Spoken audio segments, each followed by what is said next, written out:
This is the Final Word Daily from the T20 World Cup with Jeff Lemon and Daniel Norcross on day 15. Can you believe it? Only one day of the group stages to go. The semi-finalists are confirmed. New Zealand in, Afghanistan out, India out.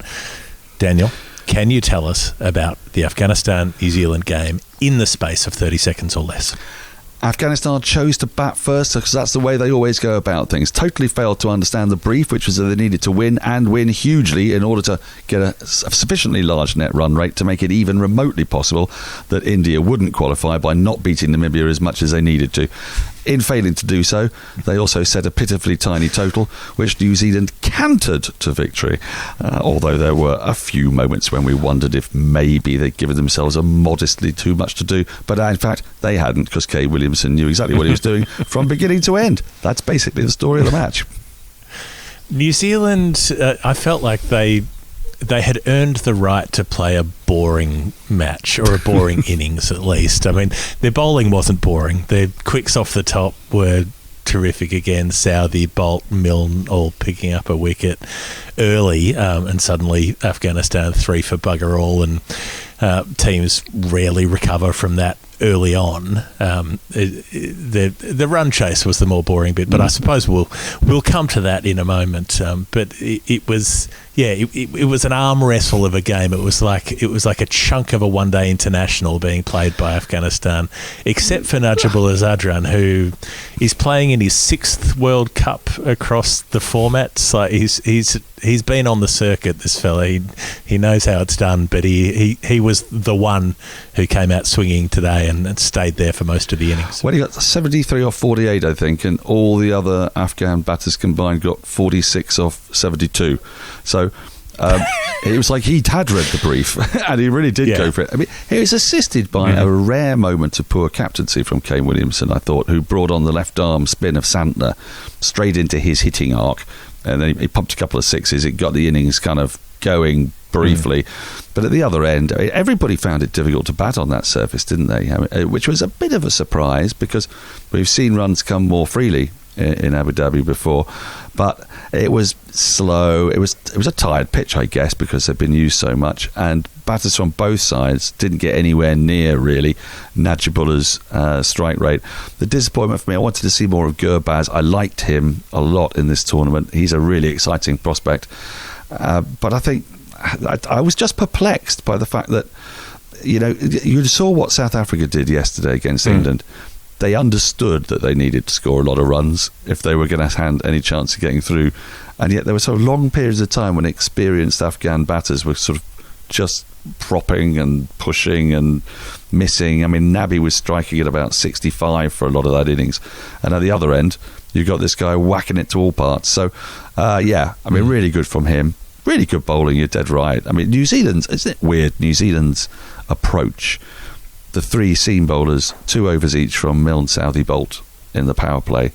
And every other country, even England, starts with an off spinner or a bit of Adil Rashid or something like that. But New Zealand have got this template, and it works for them. I don't see anybody scoring really big against New Zealand. I suppose it's having the faith in the players that they've got, because most teams will swing the changes. A lot of teams will use 6 different bowlers in the power play, even just to try to deny the batting side the chance to line them up. But I suppose New Zealand's quicks think, well, if you try to line us up, we have the ability to answer that. We've got options up our sleeve as well, and so maybe it's more about giving those bowlers opportunities at the batters who are out there, in order to, players who are attacking are more likely to give you opportunities to take wickets. So perhaps they're thinking of it in that very positive way. They had room to be positive, aside from Najibullah going after the spinners and then eventually getting confident enough to take on Bolt and Southey a little bit towards the very end of the innings.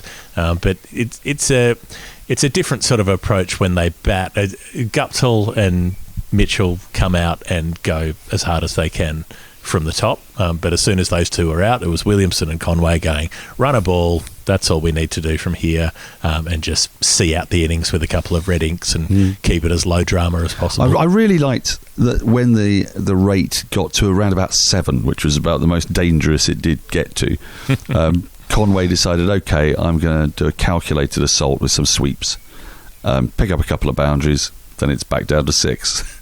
And that was the only kind of real moment of tension that we got in the whole match. Had Conway, because Rashid Khan still had a couple of overs left, I think, at that point, and there was, if he could maybe pick up 2 for 3 in 2 overs, that might bring Afghanistan back into it as a game. But of course, it was never going to bring Afghanistan back into it in any meaningful qualification sense. All it was going to do was provide a lifeline for India, because we can be fairly sure that India will best Namibia, or certainly would have done if they absolutely had to. So that was the kind of the disappointment really for me. But you can, I think, marvel still at the way New Zealand managed to go about white ball cricket in such an unflamboyant way and win so many games. You know, they've won 4 out of 5. They've only been beaten by Pakistan. They're the World Test champions. They arguably didn't lose the World Cup final against England. I mean, are they the best all-court cricket team in the world? Aren't they, New Zealand? God, maybe. I guess they probably are by this point.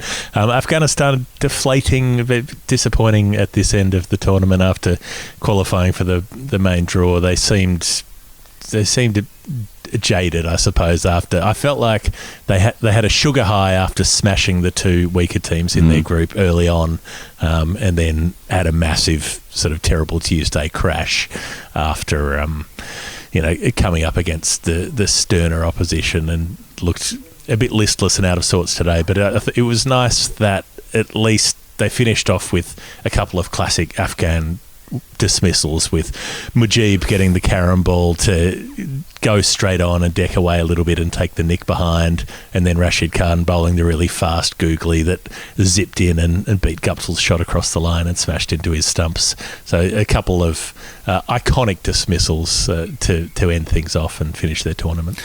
Yeah, and look, they've still got an enormous amount of potential. What we see at the top of their order is that if they fire, they could be really big, couldn't they? They've got another T20 coming up in Australia. Weirdly, those pitches might suit them a little bit better coming on. I mean, Hazratullah loves the ball coming onto the bat, doesn't he? I think Gurbaz will love that as well. I think he's perhaps got to stop dancing around his crease quite as much as he does, because Southey just spotted that. It reminded me a little bit. Is it in Crocodile Dundee where the guy sort of like comes at him? No, it's what am I talking about? It's Raiders of the Lost Ark, where the guy's sort of flicking this knife around, and then Indiana Jones just takes out a gun and shoots him. It's like you're charging around the crease, and Southey's gone, okay, fall straight, hit you on the shin, you'll be LBW, goodbye. Stop farting about. That's kind of what it felt. It's like the Indiana Jones dismissal. So incidentally, by the way, that is my Shell Classic Super Smashing moment of the day from that game, because it was rather missing on Super Smashing moments of the day, that match. Right, let's have a look at Pakistan and Scotland in 30 seconds. It wasn't much of a contest either. Pakistan made 189. They went to town. Babar Azam scored his 4th 50 of the tournament. Just keeps on making runs. Mohammad Hafiz smashed a few, and then Shoaib Malik came in down the bottom, 54 not out off 18 balls, absolutely pogoed them. Scotland were nowhere near it, couldn't really score a run for the first 5 overs, then the wickets started to fall, and they petered out about 70 runs short. So deflating end for Scotland, I suppose, after they had their best moments in the qualification phase before the main part of this tournament. Yeah, it was deflating, I suppose, in one sense. They've kind of run out of steam. They've spent 59 days in the bubble. They've previously not had a game of competitive cricket for 520 days. I mean, we're asking, frankly, ludicrous things. That's a Proclaimers song, isn't it? It is pretty much. It's ludicrous to expect them to be able to compete against, you know, the likes of India and Pakistan, New Zealand. These guys have been playing cricket. Pretty much the only country that's not been playing cricket has been Australia for most of the pandemic. And India and Pakistan have been doing it, and they look like teams who know what to do. Whereas for Scotland, they're relying, aren't they, on moments, on performances. You know, could Berrington or Munsey or Leask or cross, produce something with the bat. I thought actually they stuck at it really well with the ball. First 10 overs, only 60 runs. But the end, I was on commentary for this with John Blaine, the former Scotland player, and what was exasperating him was that actually there are things that they can control, notwithstanding all the disadvantages they've got. But, do you bowl Chris Greaves in the last over? You got 2 overs of Brad Wheel unused. Why get funky? Shoaib Malik took him down to the tune of 26 runs. Scotland should have been chasing, frankly, about 160, 165 across the board. They want to be a little bit ragged. But they've got bowlers like Watt. I was really impressed with Hamza Tahir, who's come in for his first game, bowled a first over. It's gone for 1 run. They've got individual parts that hint at a really promising future for Scotland. It reminds me a bit of like Ireland's golden generation from 20 odd years ago, 15 years ago. They've got those parts, but they showed their lack of experience, and it is a lack of experience. If you don't play cricket as a team for 520 odd days, how are you supposed to learn? And then they'll have done 59 days in the bubble, and then they don't have any cricket arranged until April. There's nothing. So the impediments to a side like Scotland being able to perform in the Super 12 against these professionals who've been playing IPL cricket, who've been playing international cricket, are so enormous that what we're asking is too much. But we get to see some great things, don't we? I mean, Barrington's 50 was a delight. I think what's been surprising about this tournament is that Pakistan have been relentless. They've had that professional team ethos. They've had that honed skill. They have not missed a beat through the entire round robin stage. They're the only team to come through with a perfect record, and they were just clinical tonight. And Pakistan teams often don't get associated with that sort of adjective, but it's not just about Babar Azam, but it is important that he's coming through and scoring 50 in just about every game he's played. He's only had 1 failure, and that was against New Zealand so far in this World Cup. But it's not just about him. It's about Rizwan attacking from the top. It's about Hafiz doing his job in the middle. Shoaib Malik finishing it off today was interesting that Asif Ali didn't come in, because Shoaib Malik came in after 15 overs, and that's when you would have expected Ali to come in and absolutely smash the thing. But Pakistan had weighed up the probability of Shoaib Malik facing more spin than pace, and so they sent him out on that basis, I assume. And it worked. He took down the spinners where Asif Ali's maybe more suited to take down fast bowling. So they looked decisive. They looked like they had a plan for every contingency, and they just looked absolutely sharp and switched on and red hot. 54 off 18 balls for Shoaib Malik. It's the fastest 50, joint fastest with KL Rahul, and Scotland again came into the brunt of that, and that's when India were trying to hunt down a small target with 10 wickets in hand. Similarly, Shoaib Malik here had licence, didn't he, because he came in with, as you say, about 5 overs to go and plenty of wickets in hand, and I think that's where Scotland have shown their naivety, really, in letting Shoaib Malik get away, not using Brad Wheel, using a spinner because his first 2 or 3 overs have gone well. Just don't do it, just don't get that funky. But it was a terrific knock. Between Shoaib Malik and Mohammad Hafiz got 31 off 19 today. Shoaib Malik got 54 off 18. So what is that? That's 85 from 37 balls. Between them, they're 80 years old. It's absolutely ludicrous. Young man's game, total nonsense. It's the older you get, the further you hit it, the faster it goes. Collectively, they faced fewer balls than one of their ages. Yeah, that's amazing, isn't it? And scored more runs than their collective ages. The other little stat that I liked about the Scotland bowler Watt, who has played 7 matches before this one in this World Cup, going at 5.5 and over. Pakistan were the only team to take him down, really. Took him down to the tune of 10.5. He was hit for 3 sixes in the whole tournament until tonight, and then went for 3 sixes in the match tonight. So they had a way there. Pakistan's bowlers had a way as well when they started off. They didn't take a wicket for the first 5.5 overs, but they conceded 23 runs from 5 overs. So the game was gone by that point, wickets or not. Shaheen Afridi kicking it off with Imad Wasim, the pace spin left arm, new ball opening pair, and then Harris coming in and bowling that 5th over, and it was Hassan Ali who got the breakthrough in the 6th. Shadab Khan takes 2 wickets in his first over when he comes on.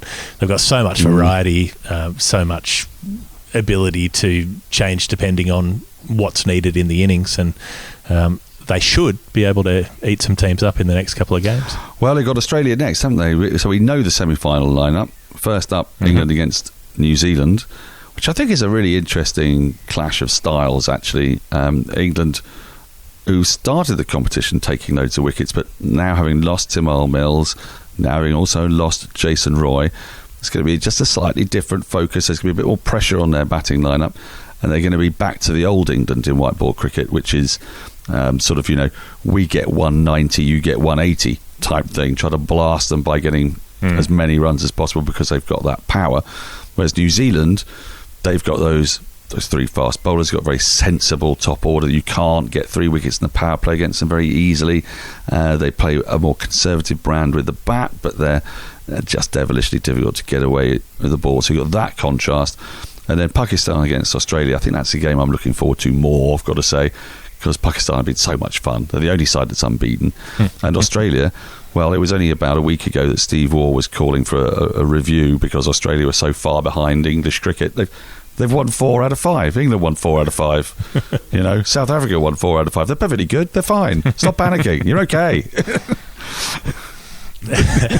we love to panic. This is what Australian cricket's all. We love a review. We've got to have a review. Right. If you want 20% off a cricket bat, just quietly, woodstockcricket.co.uk. Put in the code TFW20. 20% off. An expensive thing is a lot of money, so you might as well. Hall of Fame is brought to you by Woodstock. I didn't really notice any massive Hall of Fame moments today. Did anything jump out at you, Daniel? Well, for Pakistan, the Pakistan game, I think the Hall of Fame is bringing on Chris Greaves for the last over because it was insane, and he goes for 26. And it's that the Hall of Fame is really all of that over. And if you want a specific incident, I think it was the keeper Matt Cross being walloped with a groin botherer as the throw came in. And normally when the physio comes out, it's to deal with a batsman batter who's in that kind of distress. On this occasion, it was the wicket keeper. Oh, and also, hang on, we've completely forgotten when Hassan Ali went to throw the ball in and it just landed at his feet and they got an extra run. That was quite fun. That is Hall of Fame. I think Shoaib Malik smashing 26 off and over in the bandana at the age of 103 is Hall of Fame worthy. And also Mohammad Rizwan 6. He didn't make a big score, but he hit this crisp, beautiful pickup swat 6 over the leg side, which was the sort of shot I'll watch again and again and again. The sound that shivers down your spine. This has been the Final Word Daily. We've got one more day. I can't believe we're going to do a show for a dead rubber between India and Namibia, but I think we probably are. And then we're into the semi-finals and the finals. We will be here for every day of this T20 World Cup. Come hell or high water. We'll see you next time. Goodbye.